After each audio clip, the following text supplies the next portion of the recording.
Sir ரிஷப ராசி இவங்களுடைய வாழ்க்கையில யாரை பிரியிறாங்க சார்? அதே மாதிரி இந்த பிரிவு எதனால ஏற்படுது?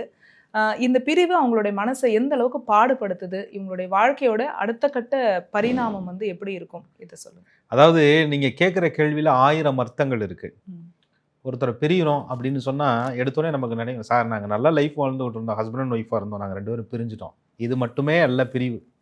நல்ல நண்பன், நல்ல உறவு, நல்ல குடும்பம், நல்ல ஒரு மாதிரியான ஒரு அட்வைசர், ஒரு ஆலோசனை பண்ணி உங்களை வழிநடத்திட்டு எடுத்துகிட்டு போனவங்க, உங்களுக்கு கிடைத்த வாழ்க்கை சூழல், நீங்கள் வேலை பார்க்குற இடம் எல்லாத்த விட்டு ஒரு கட்டத்தில் நம்ம பிரியக்கூடிய, பிரிவை ஏற்படுத்தக்கூடிய, பிரிவை ஏற்படுத்திய நபர்கள்லாம் நமக்கு பிரிவை சந்திக்கக்கூடிய இடம்.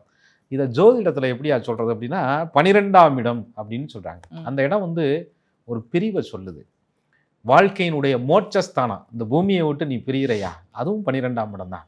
அப்போ இந்த பூமியை விட்டு பிரிவது என்பது மறைவு.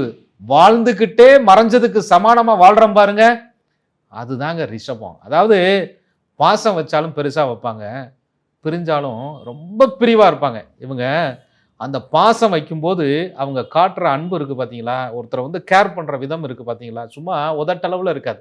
சாப்பிட்டீங்களா, என்ன சாப்பிட்டீங்க, தூங்குனீங்களா, அடுத்து என்ன பண்ணுறீங்க, அடுத்த நேரம் என்ன பண்ணுவீங்க, குடும்பம்லாம் எப்படி இருக்குது, வாழ்வாதாரத்துக்கு என்ன பண்ணுறீங்க, அடிப்படை தேவை எப்படி இருக்குது அப்படின்ட்டு ரொம்ப பர்சனலாக ஒரு வீட்டுக்குள்ளே வரவேற்பறை மட்டும் இல்லாமல் அடுப்பெரியும் இடத்துல கூட உங்கள் வயிறுக்கு சாப்பாட்டுக்கு அன்னம் இருக்கா அப்படின்னு ரொம்ப டெப்த்தாக ஒருத்தரை பற்றி யோசிக்குதுன்னு சொன்னால் அது ரிஷபம்.